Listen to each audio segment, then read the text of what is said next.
Hello and welcome back dear students. A very very good morning to all of you. आप देख रहे हैं business studies classes और मैं हूं सीए रौनक अग्रवाल। और हम पढ़ रहे थे चैप्टर 10 लास्ट वीडियो में financial market business studies class 12th commerce and CBSE वाले बच्चों के लिए स्पेशली डिज़ाइंड है ये वीडियो। आज अपन डिस्कस करेंगे एनसीईआरटी क्वेश्चंस एंड आंसर जो कि बहुत ही ज़्यादा इंपॉर्टेंट है। आप देखेंगे एनसीईआरटी क्वेश्चंस में बहुत सारे ऐसे टॉपिक हैं जो कि आपके टेक्स्ट में कवर्ड नहीं है। वो चीज़ मैं आज आपको क्वेश्चंस के थ्रू से क्लियर करूँगा। तो ये वीडियो बहुत ज़्यादा इंपॉर्टेंट एंड रेलिवेंट भी है, आप इसको मिस मत करिए। तो एज यू ऑल नो कि एनसीईआरटी क्वेश्चंस हमेशा से इम्पॉर्टेंट रहा है और सीबीएसई के एग्ज़ाम में सीबीएसई एनसीईआरटी क्वेश्चंस को भी फोकस करता है। आप ये मत सोचिए कि एनसीईआरटी क्वेश्चंस तो नॉर्मल है, तो टेक्स्ट में तो सब कुछ कवर हो गया, बट ऐसा नहीं है। एनसीईआरटी क्वेश्चंस का अपना एक अलग इम्पॉर्टेंस है। अगर आप इसको सही तरीके से करते हैं तो इसमें से भी क्वेश्चंस कवर होते हैं एग्ज़ाम में, तो इसको इग्नोर करने का नहीं है। तो अभी अपन डिस्कस करेंगे एनसीईआरटी क्वेश्चंस, जिसमें कि हैं पहले मल्टीपल चॉइस क्वेश्चंस, फिर शॉर्ट आंसर्स क्वेश्चन है, फिर लॉन्ग आंसर क्वेश्चन है। जो भी है वो सारा कुछ डिस्कस करेंगे। इन बिटवीन जो भी टॉपिक होगा उसको भी अपन डिटेल में इसमें समझ लेंगे। तो ये वीडियो बहुत ज़्यादा इंपॉर्टेंट रहेगा आप लोगों के लिए। So let's begin.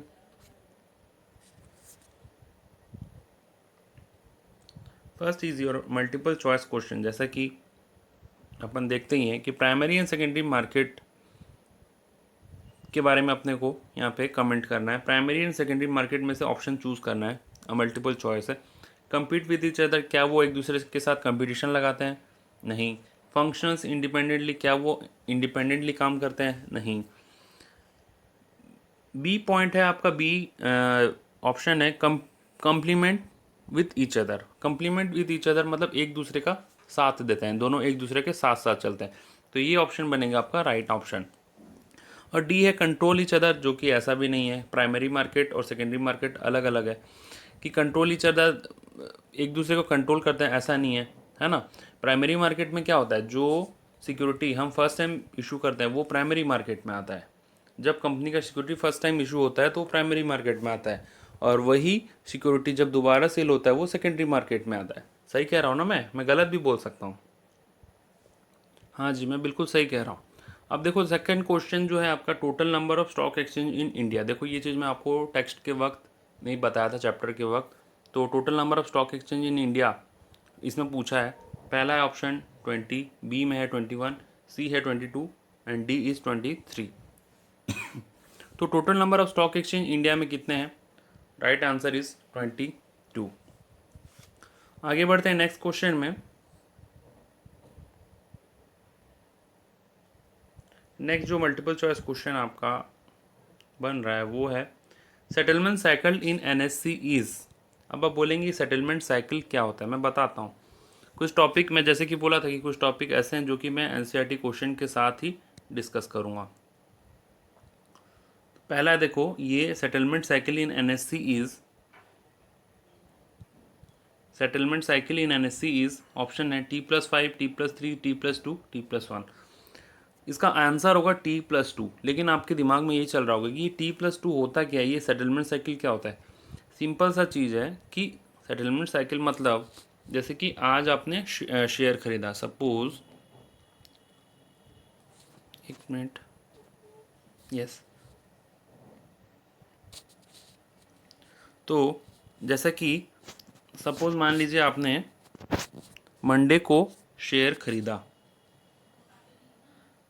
मंडे को आपने शेयर खरीदा, ठीक है। तो ये शेयर आपके डीमेट अकाउंट में कब आएगा? ठीक है, ये शेयर आपके डीमेट अकाउंट में कब आएगा? तो T+2, यहाँ पे T+2 अप्लाई होगा, यानी कि ये शेयर आपके डीमेट अकाउंट में वेडनेसडे को आएगा, 2 दिन के बाद। मतलब जब आप शेयर खरीदेंगे उसके 2 दिन के बाद ही आपके डीमेट अकाउंट में आ जाएगा, तुरंत नहीं आता है, ठीक है। तो इसी को बोलते हैं सेटलमेंट साइकिल। मतलब शेयर खरीदने के बाद कितने दिन के बाद वो आपके डीमेट अकाउंट में क्रेडिट होगा। तो मंडे को आपने खरीदा, मंडे ट्यूसडे 2 दिन हुआ, तो इसलिए T+2, ठीक है। तो ये वेडनेसडे को आपके अकाउंट में आएगा, तो इसी को बोलते हैं सेटलमेंट साइकिल और T+2। अब आप पूछेंगे कि वेडनेसडे को खरीदे तो कब आएगा? थर्सडे, फ्राइडे, फ्राइडे को आएगा, ठीक है। उसी तरीके से आप फ्राइडे को खरीदेंगे तो कब आएगा? फ्राइडे को खरीदेंगे तो वो आपका आएगा ट्यूसडे को। अब आप बोलेंगे कैसे? क्योंकि सैटरडे और संडे को मार्केट नहीं खुलता है, ठीक है, तो मंडे ट्यूसडे, तो ट्यूसडे के दिन आपके डीमेट अकाउंट में आएगा, ठीक है। तो T+2 है, लेकिन वीकेंड में जो जब मार्केट नहीं खुलता है तब वो T+2 कैलकुलेट नहीं होगा, क्योंकि इसमें वर्किंग डेज लिए जाते हैं। जो जो वर्किंग डेज होंगे सिर्फ उसी वही लिए जाएंगे, जब जब मार्केट खुलेगा उसी के हिसाब से काउंटिंग होता है। तो ये था सेटलमेंट साइकिल NSE का, ठीक है। एक नया चीज़ सीखने के लिए मिला आपको। Now next is national stock exchange of India was recognized as stock exchange in the year. NSE, जैसे कि मैं आपको क्लास के वक्त भी बताया था कि NSE जो है वो नया है, BSE बॉम्बे स्टॉक एक्सचेंज जो था वो पुराना था। तो नेशनल स्टॉक एक्सचेंज जो आया रिसेंटली यानी कि फिर भी 25-30 साल हो गए। तो ये 1992 में आया था, रिकॉग्नाइज्ड फर्स्ट टाइम इसी 1992 में हुआ था। आपको क्लास के दौरान ये चीज़ बताया गया था। तो 1992 ईयर आप याद रख लेंगे, रिकॉग्नाइज 1992 में हुआ था, ठीक है ना।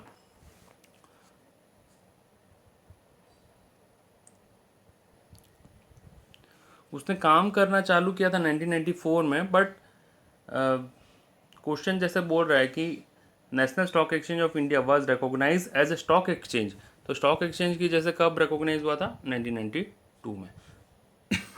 तो फिफ्थ नंबर है NSE commenced future trading in the year.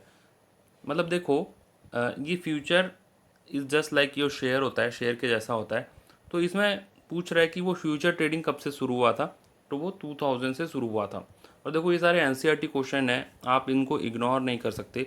अब देखो आपको ईयर आपको ध्यान में रखना पड़ेगा। तो ये फ्यूचर ट्रेडिंग कब से शुरू किया था NSE ने? 2000 में। रिकॉग्नाइज कब से हुआ था? 1992 में।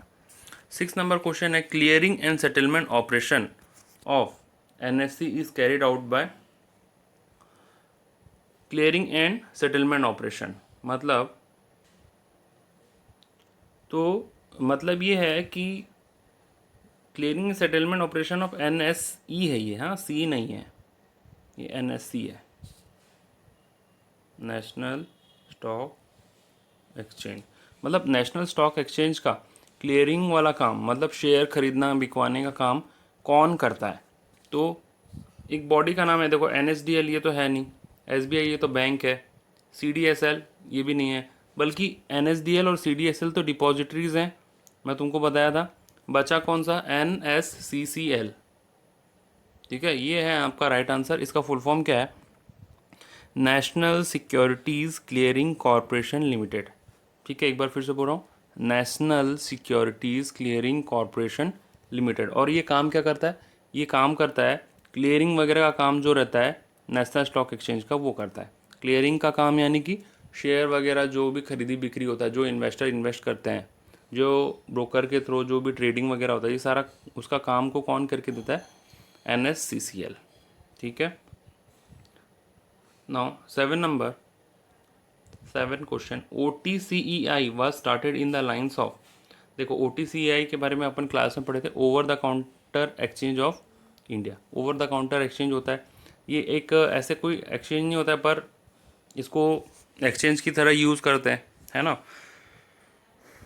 तो ये किसके लाइन्स में स्टार्ट हुआ था, मतलब किसको देख करके स्टार्ट हुआ था?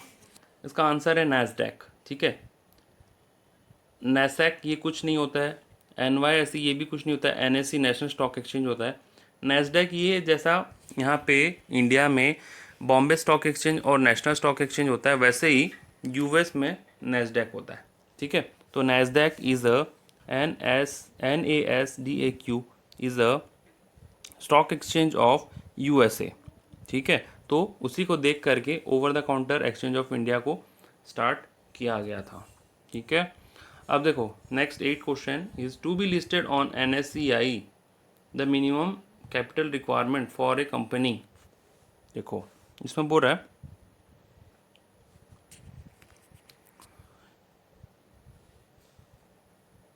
ये NSCI नहीं है, ये OTCEI है, ठीक है। मतलब ओवर द काउंटर एक्सचेंज जो होते हैं उनको ये है OTCEI। तो OTCI में रजिस्टर्ड करने के लिए, जैसे जो ओवर द काउंटर एक्सचेंज होते हैं या फिर जो कंपनीज होते हैं, उनको OTCI में रजिस्टर्ड होने के लिए कितना कैपिटल रिक्वायरमेंट लगता है, ठीक है। So the right answer is 3 crore. Option दिया 5 crore, 6 crore, 1 crore. So the right answer is 3 crore. ये याद रखने वाला चीज़ है, ये देखो, ये इसमें कुछ समझने का नहीं है। OTCI में रजिस्टर करने के लिए कंपनी को कितना कैपिटल रिक्वायरमेंट लगता है, कितना कैपिटल का ज़रूरत पड़ता है, ठीक है। तो 3 crore is the right answer. Now treasury bill are basically, treasury bill क्या होता है, ये तो पढ़े थे अपन, an instrument to borrow short term fund, यही राइट आंसर है। An instrument to borrow long term, क्योंकि लॉन्ग टर्म तो होता नहीं है, मनी मार्केट का इंस्ट्रूमेंट है ट्रेजरी बिल, तो लॉन्ग टर्म तो होगा नहीं। An instrument of capital market, capital market का तो है ही नहीं। नन ऑफ द अबव होगा नहीं आंसर, क्योंकि ये ऑप्शन राइट है, शॉर्ट टर्म फंड के लिए यूज़ होता है। Now again new topic is repo, REPO, ठीक है। इज़, इसका फुल फॉर्म बोला है कि रेपो का फुल फॉर्म पूछा है बेसिकली यहाँ पे, तो इसका फुल फॉर्म ही यही होता है, रीपर्चेज एग्रीमेंट, ठीक है, रीपर्चेज एग्रीमेंट।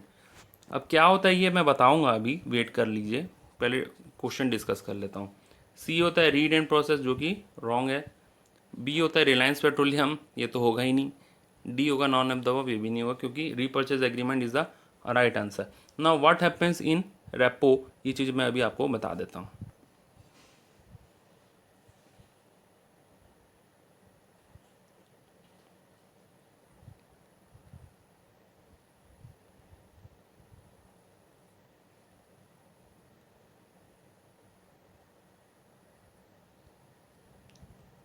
सपोज मान लीजिए,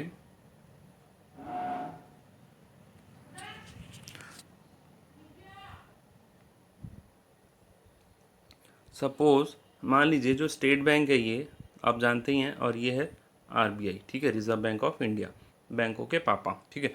तो मान लीजिए कि स्टेट बैंक के पास पैसे की कमी होगी, ठीक है, शॉर्टेज हो गया है इसके पास, ठीक है। तो अब क्या करेगा SBI, इससे उधार मांगेगा। आपके पास पैसे का कमी हो जाता है तो आप किससे पैसे लेते हैं, आपके पेरेंट्स से ना, लाइक वाइज बैंक्स के पेरेंट कौन है, RBI, ठीक है। तो अब SBI जो है ना, वो RBI से पैसे लेगा, ठीक है।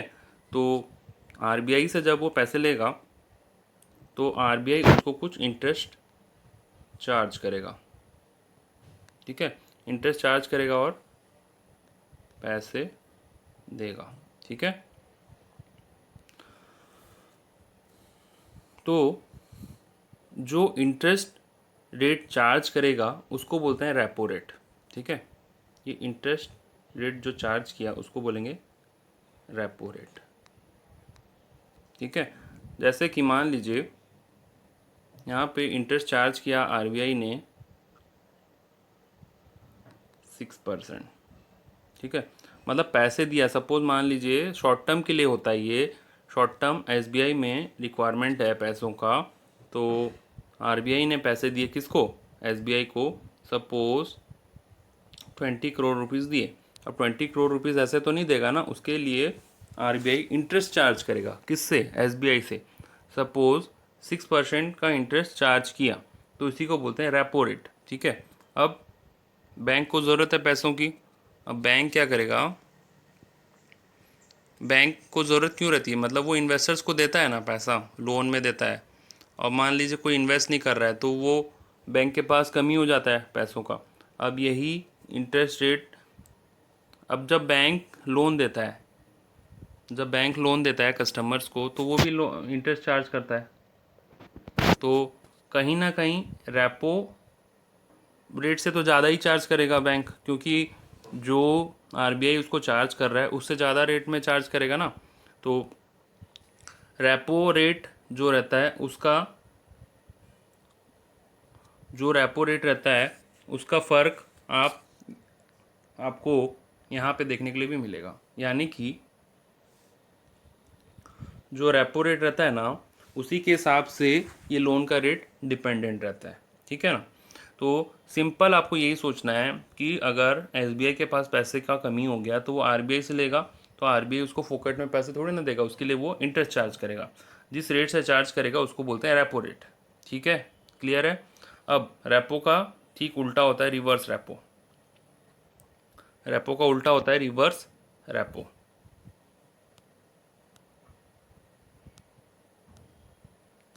मान लो सिचुएशन इसका उल्टा हो, एसबीआई आरबीआई को दे, ठीक है, पैसे, तो एसबीआई भी चार्ज करेगा इंटरेस्ट, तो जो रेट में चार्ज करेगा उसको बोलते हैं रिवर्स रेपो रेट। ठीक है, क्लियर हो गया ये चीज़।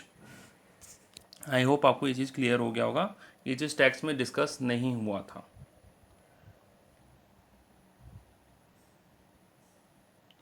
Now we will discuss short answer type question. So what is the first question?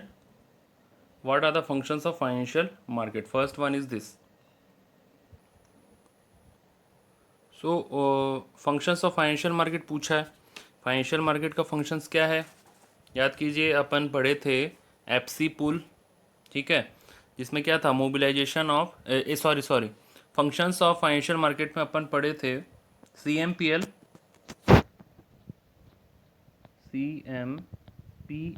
ठीक है, स्टार्टिंग में अपन पढ़े थे।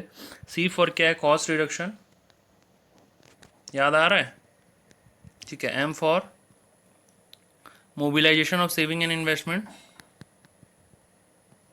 P for price discovery, and L for liquidity. I hope you remember, पहला क्लास में, फर्स्ट क्लास में अपन ये चीज़ पढ़े थे कि फंक्शंस ऑफ फाइनेंशियल मार्केट क्या होता है। कॉस्ट रिडक्शन, कॉस्ट को रिड्यूस करने में काम आता है। Mobilization of saving and investment, जिसके पास जो सेविंग होता है वो प्रॉपर इंस्ट्रूमेंट में वो इन्वेस्ट करके अपना रिटर्न कमा सकता है। प्राइस डिस्कवर होता है यहाँ पे, और लिक्विडिटी, जब मन चाहे आप उसको सेल कर सकते हैं। So this was the function of financial market जो कि अपन पढ़े थे। Now second, money market is essentially A market for short term funds. Discuss. Money market is essentially A market for short term fund.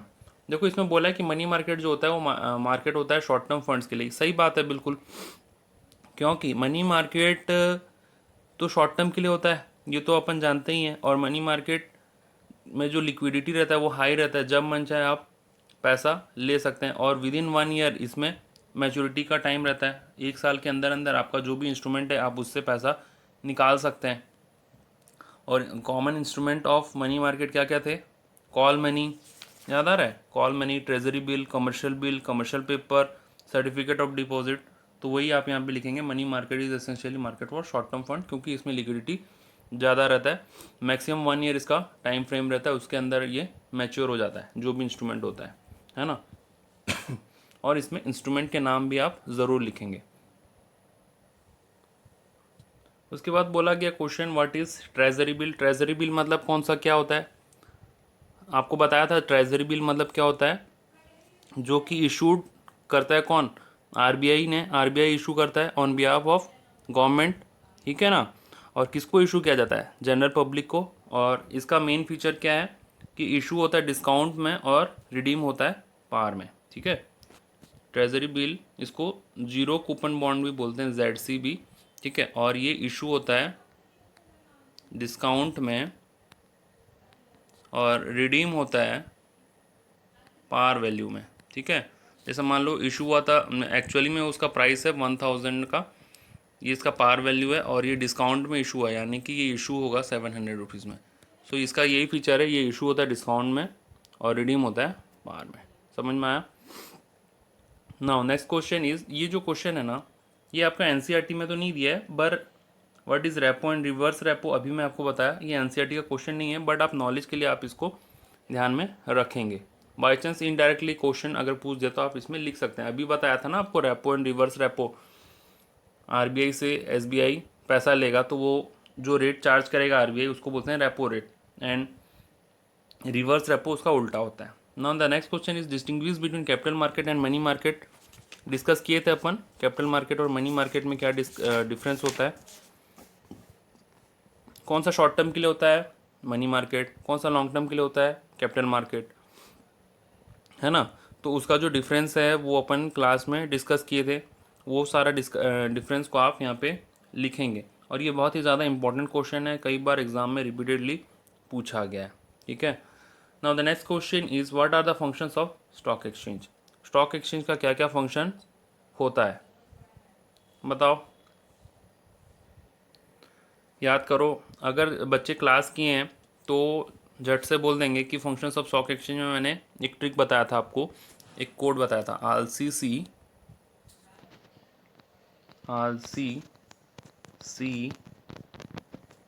EPS। कुछ याद आ रहा है? A for allocation of capital, L for liquidity, S for saving and investment, SI for, S for ये S, this one, S for speculation, E for economic barometer, E for economic growth, and next E for encourage people for equity cult वाला जो point था, P for pricing and S for safety of transaction, ठीक है ना। तो ये discuss हो चुका है, इसलिए मैं इस चीज़ को डिटेल में डिस्कस नहीं कर रहा हूँ, अदरवाइज टाइम वेस्ट होगा, कुछ और होगा नहीं इससे। तो ये फंक्शन है स्टॉक एक्सचेंज का जो कि आपको ध्यान में रखना है, और ये क्वेश्चन भी है और ये डिस्कस हो चुका है नॉर्मल क्लास में। अगर आपको डिटेल में समझना है तो उसमें आप देख सकते हैं। The next question is what are the objectives of SEBI. SEBI का ऑब्जेक्टिव्स क्या क्या है, डिस्कस हुआ था ये भी क्लास में, है ना। To regulate the activities of stock exchange, to protect the right of investors and ensuring safety of transaction. Third one is to prevent fraudulent and malpractices, having balance between self-regulation and business and statutory regulation. Fourth one is to regulate and develop code of conduct. ये चार ही चीज़ आप लिखेंगे यहाँ पे जो कि मैं normal class में बताया था, ठीक है। Objectives of stock exchange. 8 number question is objective of national stock exchange. ये NCERT का टॉपिक है, ये डिस्कस हुआ था पार्ट 12 में, ठीक है। जैसे कि NSC का इसमें ऑब्जेक्टिव्स पूछ रहा है ना, तो नेशन वाइड ट्रेडिंग, ठीक है, ensuring equal access to investors, है ना, provide fair and transparent trading, insuring shorter settlement cycle, meeting international benchmark, ठीक है। तो ये सारा इसका आंसर होगा objectives of national stock exchange, जो कि डिस्कस किया गया है पार्ट 12 में, ठीक है। Now this are all about your short answer questions जो कि इम्पॉर्टेंट है। आप इसमें इसको बहुत ज़्यादा ध्यान से पढ़ेंगे, इग्नोर बिल्कुल भी नहीं करना है।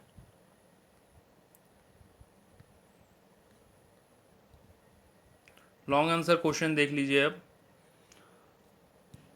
इसमें बोला है पहला question, explain the various money market instrument. Money market instrument कौन कौन से हैं, अभी थोड़ी देर पहले डिस्कस हुआ, थोड़ा सा रिमाइंड कीजिए।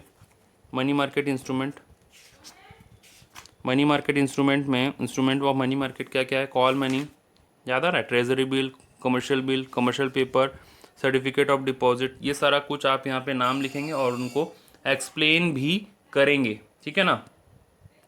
तो ये सारा मनी मार्केट इंस्ट्रूमेंट यहाँ पे आपको लिखना है। Now next question is what are the method of flotation in primary market. What are the method of flotation in primary market. तो method of flotation of securities in primary market वाला topic अपन पढ़े थे, क्या क्या था उसमें, public issue through prospectus, offer for sale, private placement, right issue, ठीक है। ये सारा चीज़ था ना यहाँ पे, methods of flotation in primary market, ये सारा चीज़ अपन डिस्कस कर चुके हैं क्लास में, तो ये टॉपिक भी कवर्ड है, आपको डिटेल में उसको लिखना है। लॉन्ग आंसर क्वेश्चन मतलब कि 6 मार्क्स होगा, तो एटलीस्ट 6 पॉइंट तो आप लिखेंगे उसमें, और हेडिंग प्रॉपर देंगे और अंदर का एक्सप्लेनेशन भी सही से होना चाहिए। Now the next question, third one is explain the recent capital market reforms in India. मतलब इसमें बोल रहा है कि जो कैपिटल मार्केट में उसमें क्या चेंजेस आए हैं, ठीक है ना। तो कैपिटल मार्केट क्या होता है पहले आपको वो डिस्कस करेंगे, ठीक है ना। जैसे कि capital market means the market which deals in security for greater than 1 year, और इसमें क्या क्या इंस्ट्रूमेंट होते हैं, जैसे कि equity, preference, debenture, bond, mutual fund, ये सारा कुछ लिखेंगे, है ना। अब इसमें ये भी एक्सप्लेन करेंगे कि कैपिटल मार्केट किस किस चीज़ में डिवाइड हुआ है, primary market and secondary market. देखो मैं पॉइंट बता देता हूँ आपको। पहला आप इसमें एक्सप्लेन करेंगे कैपिटल मार्केट क्या होता है। नेक्स्ट इंस्ट्रूमेंट्स ऑफ इंस्ट्रूमेंट्स इसमें डिस्कस करेंगे कैपिटल मार्केट की, जैसे कि शेयर, डिवेंचर, बॉन्ड्स वगैरह। थर्ड चीज़ आप इसमें लिखेंगे कि कितने पार्ट्स में डिवाइडेड होते हैं, प्राइमरी और सेकेंडरी ना, सही कह रहा हूँ कि गलत? प्राइमरी एंड सेकेंडरी, ये सारा चीज़ बेसिक लिखेंगे। और फिर इसके बाद प्राइमरी मार्केट में को और प्राइमरी या सेकेंडरी मार्केट को थोड़ा सा एक्सप्लेन करेंगे। फिर उसमें थोड़ा सा ये लिखेंगे कि पहले कैपिटल मार्केट में बहुत पहले से स्टार्ट हो गया था। अब उसमें क्या था, पहले ब्रोकर्स होते थे, ठीक है ना। पहले ब्रोकर्स सारा कुछ डील करते थे और एक एसोसिएशन हुआ करता था, एसोसिएशन ऑफ पर्सन हुआ करता था कि ऐसा कोई स्टॉक एक्सचेंज का नामो निशान नहीं था। फिर उसमें चेंजेस आया, स्टॉक एक्सचेंज का डीम्यूचुअलाइजेशन हुआ, ठीक है। डीम्यूचुअलाइजेशन वाला बात लिखेंगे। ये सारा चीज़ डिस्कस कर चुका हूँ ना, मैं आपको बताया हूँ ना, याद होगा मेरे ख्याल से। तो ये सारा चीज़ आप इसमें डिस्कस करेंगे, है ना। अब इसमें ये चीज़ भी लिखेंगे कि स्टॉक एक्सचेंज भी कितने टाइप के हैं, जैसे कि लीडिंग स्टॉक एक्सचेंज है आपका BSE, NSE। और इसमें ये भी आप लिखेंगे कि over the counter stock exchange भी सेटअप हैं। इसके अलावा रीजनल स्टॉक एक्सचेंज भी हैं हर जगह में। तो ये सारा चीज़ आप इसमें मेंशन करेंगे। तो कुल मिलाकर के इस टाइप के क्वेश्चन, तो ये हिस्टोरिकल टाइप का क्वेश्चन है। ये क्वेश्चन आजकल कम पूछे जाते हैं, बट स्टिल आपको इसको तैयार करके जाना है, ठीक है। अब नेक्स्ट क्वेश्चन जो आपका बनता है वो है explain the objectives and functions of SEBI, ठीक है। तो objective as we all know, objective क्या है? फेयर ट्रेडिंग, ट्रांसपेरेंट ट्रेडिंग, है ना। तो ऑब्जेक्टिव वही है कि इन्वेस्टर्स का फ़ायदा हो और इन्वेस्टर्स को कोई नुकसान ना हो, इन्वेस्टर के हित में काम करता है स्टॉक एक्सचेंज। तो ऑब्जेक्टिव में आप वो लिखेंगे, ऑब्जेक्टिव ऑफ सेबी में। और अभी ये भी लिखेंगे कि स्टॉक एक्सचेंज का एक्टिविटीज़ को रेगुलेट करना, इन्वेस्टर्स का राइट को प्रोटेक्ट करना, फ्रॉड को रोकना, फ्रॉडलेंट ट्रेडिंग को रोकना। तो ये सारा ऑब्जेक्टिव होगा। लेकिन फंक्शंस क्या होगा? अब फंक्शंस देखो, 3 टाइप के फंक्शंस है, बहुत इंपॉर्टेंट है क्वेश्चन, फंक्शंस ऑफ सेबी, ठीक है। इसमें अलग से क्वेश्चन भी पूछा जाता है। तो मैं आपको बताया था DRP, DRP, D for development function, R for regulatory function and P for protective function. ये तीनों को आपको डिस्कस करना है, ठीक है। अब देखो, ये तीनों में अलग से क्वेश्चन भी आते हैं, सेपरेट क्वेश्चन भी आते हैं, केस स्टडी भी होता है, ठीक है। और एक एक टॉपिक को भी what is development function of से भी ऐसा भी पूछा जाता है। तो ये जो टॉपिक है बहुत ही ज़्यादा इंपॉर्टेंट है। मैं क्लास के दौरान भी बताया था, क्लास में बहुत डिटेल में बहुत अच्छी तरीके से अपन पढ़ें। अगर आप नहीं पढ़ें तो आप क्लास में जाके ज़रूर से पढ़ लीजिए और इसको तैयार कर लीजिए। ये क्वेश्चन 100% पूछा जाता है एग्ज़ाम में, और direct, indirect, case study, multiple choice, किसी भी टाइप से पूछा जा सकता है। सो ये था 4th number question. 5th number question एक और है आपका, वो बनता है explain various segments of NSE।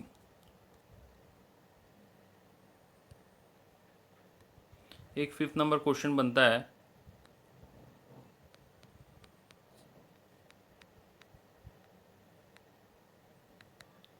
Explain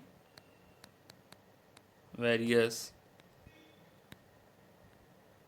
segments of NSE, ठीक है।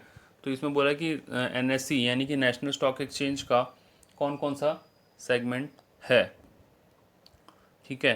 तो ये NCERT क्वेश्चंस, NCERT का जो टॉपिक था पार्ट 12, उसमें मैं डिस्कस किया हूँ। होलसेल डेप्थ मार्केट और कैपिटल मार्केट सेगमेंट, 2 सेगमेंट है, उसी को यहाँ पे आपको लिखना है।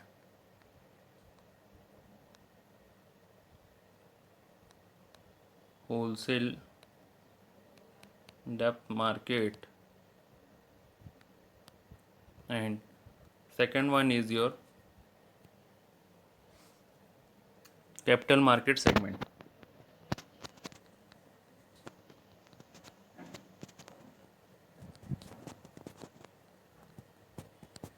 तो ये दो सेगमेंट के बारे में आपको डिस्कस करना है। अगर 6 माह का क्वेश्चन होगा तो इतना आप डिस्कस करेंगे तो आपको इसी में मार्क्स नहीं मिलेंगे। पहले आप बता देंगे कि नेशनल स्टॉक एक्सचेंज क्या होता है, फिर उसमें आप ये बोलेंगे कि 2 सेगमेंट होते हैं, 2 सेगमेंट का नाम लिखेंगे, 2 सेगमेंट के अंदर में क्या कंटेंट है वो आप लिखेंगे, है ना। तो ये इक्विटी एंड प्रेफरेंस के लिए होता है कैपिटल मार्केट, याद आ रहा है ना। और depth market as the name suggest depth, यानी कि बॉन्ड वगैरह, बॉन्ड डिवेंचर वगैरह के ऊपर में होता है। तो वो चीज़ आप डिस्कस करेंगे प्रॉपरली, ठीक है। और ये मैं डिस्कस करवाया था आपको part 12 of this chapter. So this is all about your NCERT questions, जिसको कि आपको बहुत अच्छे से तैयार करना है, इग्नोर नहीं करना है। Thank you for watching this video. Have a good day. Bye bye.